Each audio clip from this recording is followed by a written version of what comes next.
ఎట్టకేలకు ట్రంప్ కాస్త ధైర్యం చేశాడు. రష్యా ప్రెసిడెంట్ పుతిన్తో చర్చల వల్ల ఎలాంటి ప్రయోజనం లేదనుకున్నాడు. చివరకు అదనంగా కొన్ని ఆంక్షలు ప్రకటించుకున్నాడు. రష్యాను ఆర్థికంగా దెబ్బతీయాలని నిర్ణయించాడు. ఇక రష్యాకు చెందిన అతిపెద్ద ఆయిల్ కంపెనీలో రాస్నెఫ్ట్ లుక్ ఆయిల్పై ఆంక్షలు విధించాడు. దీంతో పుతిన్ ఉక్రెయిన్తో శాంతి చర్చలకు దిగువస్తాడని ఆశిస్తున్నారు. మరి ఈ ఆంక్షల వల్ల రష్యా ధరికి వస్తోందా? ప్రత్యేక కథనంలో ఇప్పుడు మరింత సమాచారం తెలుసుకుందాం.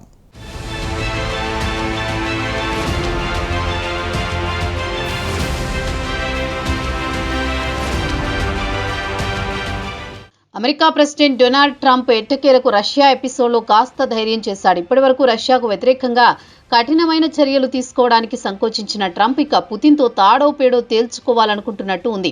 పుతిన్తో ఇప్పటి వరకు చర్చలు సంప్రదింపులు సవ్యంగానే సాగాయి. అయితే మంచిగా చెబితే మాట వినరు కదా, అందుకే చర్చల్లో ఎలాంటి పురోగతి కనిపించలేదు ట్రంప్ అంటున్నాడు. ఇక మాటలతో లాభం లేదు, చేతలతో చూపించాల్సిందే అనే నిర్ణయానికి వచ్చానని Trump NATO secretary general Mark రుట్టేతో అన్నారు. పుతిన్తో శాంతి చర్చలు వాయిదా తర్వాత ఈ నిర్ణయం తీసుకున్నారు. ఇక ట్రంప్ పుతిన్ ఇరువురు నాయకులు ఈ నెలాఖరులోగా బుడాపెస్ట్లో భేటీ కావాలనుకున్నారు. అయితే అర్ధాంతరంగా ఇటు వైట్ హౌస్ అటు క్రెమ్లిన్లు ఇరువురు ప్రెసిడెంట్ల మధ్య చర్చలు లేవు అని ప్రకటనలు విడుదలైన తర్వాత పరిస్థితులు శరవేగంగా మారిపోయాయి. ఇదిలా ఉండగా బుధవారం రష్యా ఉక్రెయిన్లో భారీ ఎత్తున బాంబుల వర్షం కురిపించింది. దాడుల జోరును మరింత పెంచింది. దీంతో 7 ప్రాణాలు కోల్పోయారు. వారిలో పిల్లలే ఎక్కువగా ఉన్నారు. ఇవన్నీ ట్రంప్కు ఆగ్రహం తెప్పించాయి. ఆయన తరచూ పుతిన్ ఉద్దేశించి ఉక్రెయిన్లో సివిలియన్స్ అంటే సామాన్యులను, పిల్లలను, మహిళలను చంపుతున్నాడని, విచక్షణ కోల్పోయాడని ఆగ్రహం వ్యక్తం చేసేవాడు.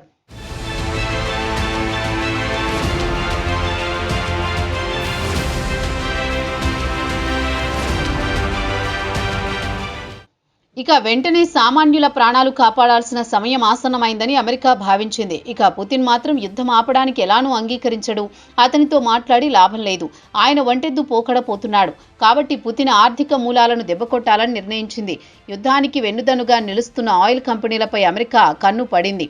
వెంటనే రష్యాకు చెందిన 2 అతిపెద్ద ఆయిల్ కంపెనీలు రోస్నెఫ్ట్, లుక్ ఆయిల్పై ఆంక్షలు విధించింది. ఈ విషయాన్ని బుధవారం అమెరికా ట్రెజరీ సెక్రటరీ స్కాట్ బిసెంట్తో పాటు మార్క్ రుట్టే ఇరువురు వైట్ హౌస్ ఓవెల్ ఆఫీసులో మీడియాతో మాట్లాడుతూ చెప్పారు.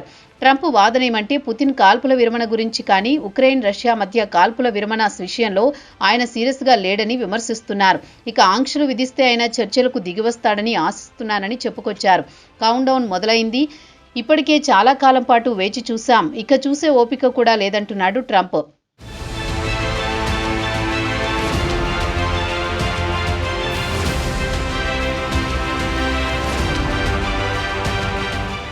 రష్యాపై విధించిన ఆంక్షలు బ్రహ్మాండంగా ఉన్నాయి. ఒకవేళ పుతిన్ దిగివచ్చి యుద్ధాన్ని ఆపితే ఆంక్షలు ఉపసంహరించుకుంటామని ట్రంప్ హామీ ఇచ్చాడు.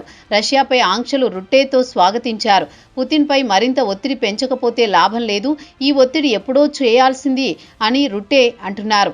వాస్తవానికి ఇరు దేశాల ప్రెసిడెంట్ల మధ్య చర్చలు ఈ వారంలో ప్లాన్ చేశారు. ఇక ట్రంప్ ప్రతిపాదన విషయానికొస్తే ఫ్రంట్ లైన్లో కాల్పుల విరమణకు అంగీకరించాలని పుతిన్పై ఒత్తిడి పెంచారు. దీనికి పుతిన్ ససేమిరా అనడంతో చర్చలు వెనక్కి వెళ్లాయి. ఇరు దేశాలు బుడాపెస్ట్లో జరగాల్సిన చర్చలు నిరవధికంగా వాయిదా పడ్డాయని ప్రకటన విడుదల చేశారు. ఇక అమెరికా కంటే ముందే గత వారం బ్రిటన్ ఇలాంటి ఆంక్షలే రష్యాకు చెందిన రోస్నెఫ్ట్, లుక్ ఆయిల్పై విధించాయి. ఆంక్షలు విధించడానికి ముందు UK chancellor Rachel Reeves global మార్కెట్లో ఎక్కడా రష్యా ఆయిల్ కనిపించరాదని ప్రకటించారు. బ్రిటన్ ఇలా ఆంక్షలు విధించిన వెంటనే లండన్లో ఉన్న రష్యా రాయబార కార్యాలయం కూడా ఘాటుగానే స్పందించింది. తమ దేశానికి చెందిన ఇంధన కంపెనీలపై ఆంక్షలు విధిస్తే గ్లోబల్ మార్కెట్లో సరఫరాలకు ఆటంకం కలుగుతుందని, ప్రపంచవ్యాప్తంగా ఇంధన ధరలు పెరిగిపోతాయని హెచ్చరించారు.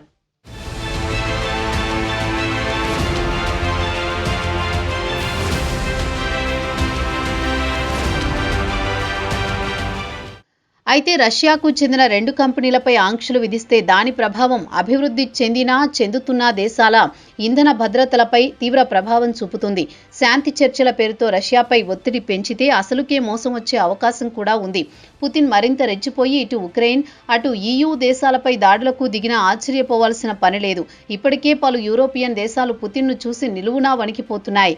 పోలాండ్ లాంటి దేశాలు చిన్నపాటి డ్రోన్లు కనిపిస్తే రష్యాపై తమపై యుద్ధానికి కాలుదూతోందని ఫిర్యాదు చేస్తోంది. మరి తాజా ఆంక్షల తర్వాత క్రెమ్లిన్ స్పందన ఎలా ఉంటుందో త్వరలోనే తేలిపోనుంది.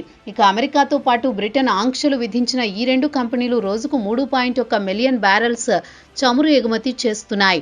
ఇక రోస్నెట్ విషయానికొస్తే రష్యా ఉత్పత్తి చేసే చమురులో 50% ఈ కంపెనీ ఉత్పత్తి చేస్తోంది. గ్లోబల్ మార్కెట్లో రష్యా చమురు వాటా 6% వరకు ఉంటుందని బ్రిటన్ ప్రభుత్వం అంచనా వేస్తుంది.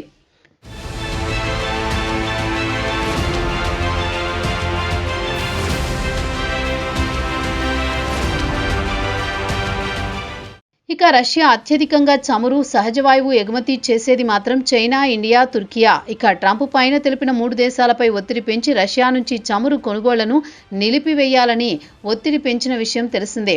క్రెమ్లిన్పై ఒత్తిడి పెంచి యుద్ధాన్ని ఆపించాలని ప్రయత్నించాడు. వెనుకపోతే టారిఫ్ పెంచుతానని హెచ్చరించాడు. ప్రపంచంలో ఏ దేశంపై విధించని విధంగా ఇండియాపై 50% సుంకం బాధేశాడు. దీంతో ఇండియాకు చెందిన textile, gems and jewellery, aqua రంగాలు కుదేలయ్యాయి. ఇక చైనా మాత్రం ట్రంప్ ఆంక్షలను పెద్దగా పట్టించుకోవడం లేదు.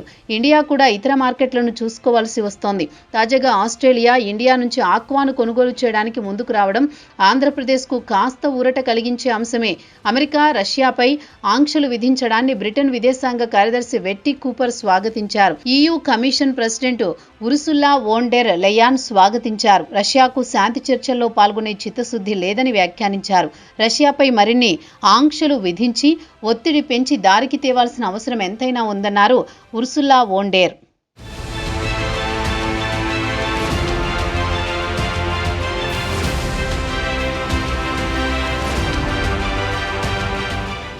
వైట్ హౌస్లో మార్క్ రుటే 12 పాయింట్ల ప్లాన్పై చర్చిస్తారని భావిస్తున్నారు. చర్చల్లో ప్రధానంగా ఫ్రంట్ లైన్లో కాల్పుల విరమణతో పాటు ఉక్రెయిన్ నుంచి తీసుకువెళ్లిన పిల్లలను తిరిగి ఉక్రెయిన్కు అప్పగించడంతో పాటు ఇరు దేశాలకు చెందిన యుద్ధ ఖైదీల మార్పిడి అంశాలపై చర్చించాలనుకున్నారని తెలిసింది. అలాగే యుద్ధంలో బాగా నష్టపోయిన ఉక్రెయిన్కు వార్ రికవరీ ఫండ్ ప్రతిపాదనలతో పాటు యుద్ధం తర్వాత ఉక్రెయిన్కు సెక్యూరిటీ గ్యారంటీ, అలాగే యూరోపియన్ యూనియన్లో ఉక్రెయిన్ చేరడానికి ఎలాంటి అడ్డంకులు సృష్టించకుండా చూడడం, కీవ్కు మిలిటరీ ఎయిడ్ పెంచడంతో పాటు మాస్కోపై ఆర్థికపరమైన ఒత్తిడి పెంచాలనేది రుట్టే ప్రధాన ఎజెండాగా వైట్ హౌస్లో చర్చలు జరుపుతున్నారన్న ఊహాగానాలు వెల్లువెత్తాయి. ఇక ఈ వారం ప్రారంభంలో ట్రంప్ కూడా తాను బుడాపెస్ట్లో పుతిన్తో చర్చలు జరిపి సమయం వృధా చేసుకోదలుచుకోలేదని ప్రకటించిన విషయం తెలిసిందే. ఆయన కాల్పుల విరమణకు అంగీకరించడం లేదు. అలాంటి సమయంలో పుతిన్తో చర్చలు దండగా అని ట్రంప్ చెప్పిన విషయం తెలిసిందే. ట్రంప్ ప్రకటన తర్వాత మాస్కో కూడా ఘాటుగానే స్పందించింది.